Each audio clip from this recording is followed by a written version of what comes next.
Hello students, I am Farhan Mir. Welcome back to our channel. Let us discuss problem number 9।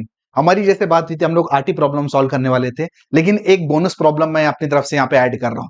Same चीज हमने exact में भी की थी, और ये बोनस प्रॉब्लम्स मेरे दिल के बड़ी करीब होते हैं। क्यों? क्योंकि भाई ये प्रॉब्लम मैंने अपने एग्जाम में सॉल्व किया था जब 2007 में मैं M2 का पेपर दे रहा था। तो अगर समझ लो ना, जो पेपर सेटर है उसको अगर आपकी वाट लगानी है ना, मतलब बच्चों की, मतलब एकदम पेपर टफ करना है, रिजल्ट को हार करना है ना, तो इस टाइप के प्रॉब्लम एग्जाम में जरूर आएंगे। ठीक है, तो अगर आप पूरा एम कर रहे हैं कि पूरा अपने को 80 तक के जाने का है, या जो भी आपका है पूरा अपने को फुल मार्क्स चाहिए, तो आपको इस टाइप के प्रॉब्लम ना सॉल्व करना जरूरी है। प्रॉब्लम में डिफिकल्ट कुछ नहीं है, लेकिन कैसा एकदम अंदर अंदर अंदर प्रॉब्लम है ना, तो बच्चे यहां तक आते आते गिव अप कर देते हैं। लेकिन अगर पूरा मार्क्स चाहिए और आप वर्स्ट सिचुएशन में तैयार रहना चाहते हो, तो इस टाइप के प्रॉब्लम आपको सॉल्व करना है। ठीक है, देखो पूरी लीनियर इक्वेशन का अपना एम क्या होता है कि प्रॉब्लम अपना लीनियर इक्वेशन में कन्वर्ट हो जाए। टाइप 1 में तो सीधा सीधा लीनियर इक्वेशन में कन्वर्ट हो जाए।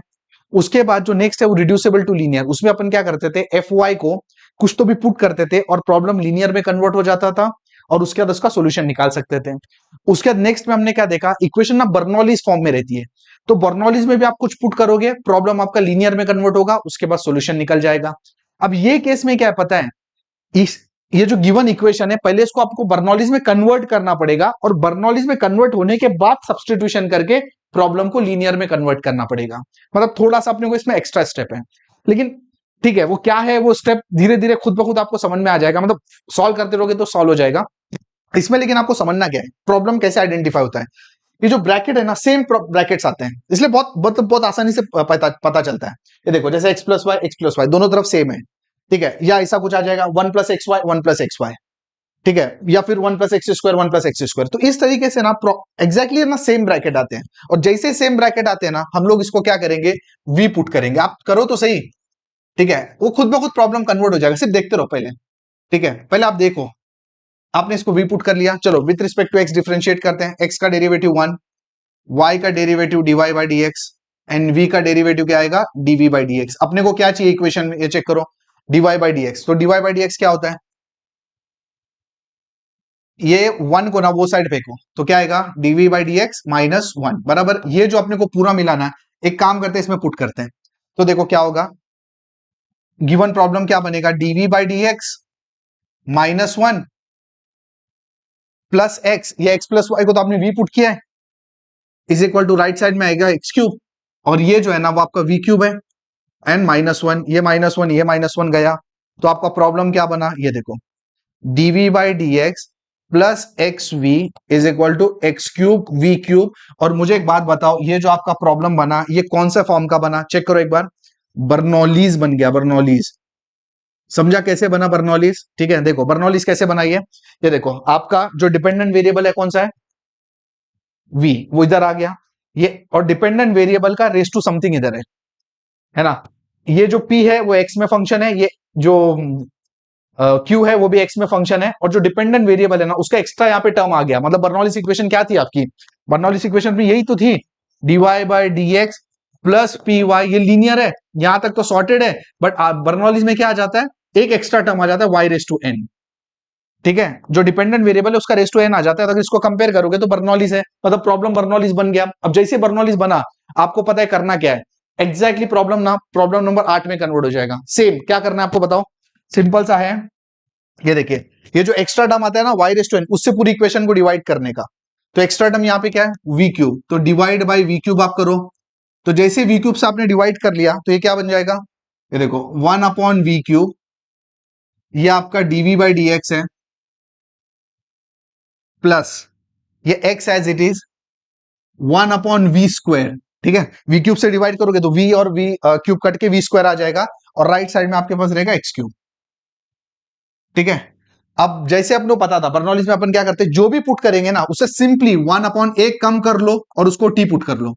अब इसका डेरिवेटिव निकालते हैं विद रिस्पेक्ट टू x। ठीक है, देखो पूरा इसको टारगेट करके चल रहा हूं, ये निकालना है मेरे को। तो 1/v² का क्या होगा, -2 v⁻³ और ये क्या है, dv/dx है ना, वही तो चाहिए अपने को रिप्लेस करने के लिए।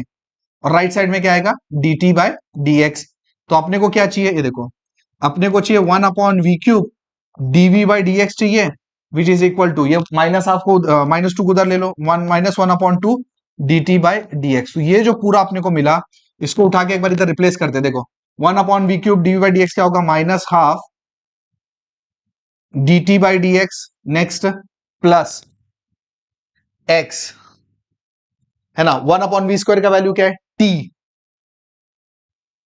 एंड राइट साइड में आपके पास है x³। अब ये जो प्रॉब्लम है ना, इसको अपन लीनियर में कन्वर्ट करना चाह रहे हो। लीनियर में हमेशा dy बाई डी एक्स, जो पहला टर्म रहता है मेन, उसके बाजू में 1 होना चाहिए। तो dt बाई डी एक्स के बाजू में क्या होना चाहिए 1।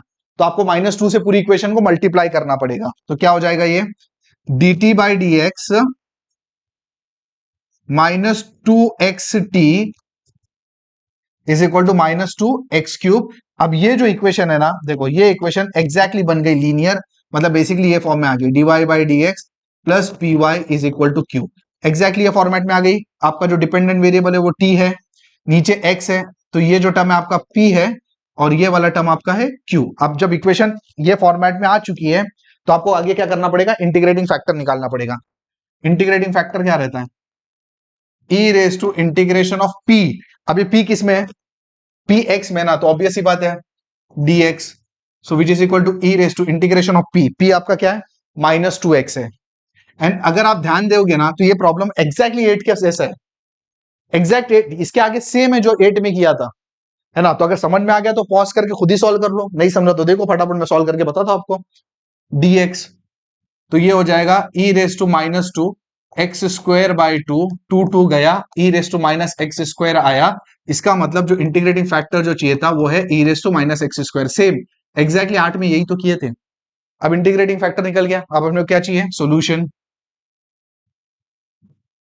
Dependent variable into integrating factor is equal to integration of integrating factor into q dx plus c. What is your dependent variable? Dependent variable की अगर हम बात करें तो देखो डिपेंडेंट वेरिएबल यहाँ पे t है, इंटीग्रेटिंग फैक्टर आ गया e raise to -x², e raise to -x², और जो q है वो क्या है, ये देखो q आपका इधर है -2x³ dx प्लस सी। एग्जैक्टली सेम है, देखो यही तो चीज मिली थी लास्ट टाइम भी, यही सेम चीज तो मिली थी लास्ट टाइम भी। अब इस इंटीग्रेट को हम लोग सॉल्व करने का, और ये लेफ्ट साइड में वापस से सब्स्टिट्यूट भी करते जाते हैं। टी का वैल्यू क्या है, देखो टी क्या था 1/v² था ना, तो इसको 1/v² कर लेते हैं। और सेम है भाई, लास्ट टाइम प्रॉब्लम नंबर 8 में यही इंटीग्रेशन हमने सॉल्व किए थे, e रेज टू -x²। एक काम करो, इसको आप कैसे लिख सकते हो, ये देखो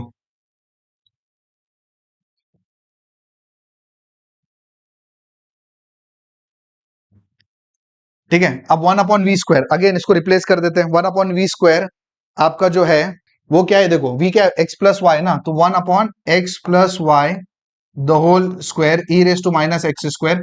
अब यहाँ पे ये इंटीग्रेशन हमको सॉल्व करना है ना, तो ये इंटीग्रेशन सॉल्व करने के लिए सेम जैसा लास्ट टाइम अपन ने किया था, इसको रखते हैं बाजू में, रुको जरा। देखो x², मैंने बोला ना e के ऊपर जो भी रहेगा ना उसको टी पुट करने का, तो -x² को लेट से आपने टी पुट कर दिया, ठीक है। तो therefore -2x dx is equal to dt। अब अगर ये चीज आपने यहाँ पे पुट कर ली, और यहाँ पे पीछे वही जो v का जो डिस्कशन था, देखो ऊपर है ना यहाँ पे x plus Y the whole square e raise to -x² is equal to integration of, ठीक है। अब इसको बस पुट करना है आपको, ये देखो ये हो जाएगा e रेज टू -x² की वैल्यू क्या है t, ठीक है। और ये -2x dx क्या है dt, बराबर। और ये x² क्या है, x² की वैल्यू -t। बस इसको इंटीग्रेशन को सॉल्व करना है and you will get your answer. तो लेट से इसको एक काम कर लेते हैं, -t बाहर निकाल लेते हैं, -1 बाहर निकाल लेते हैं, and e raise to T, और t का इंटीग्रेशन अभी तक कितनी बार हम लोग सॉल्व कर चुके हैं, आई होप अभी तक तो आपको याद होगा ही, e raise to T t-1 plus C. बस इसमें t की वैल्यू पुट कर दोगे ना तो आपका आंसर आ गया।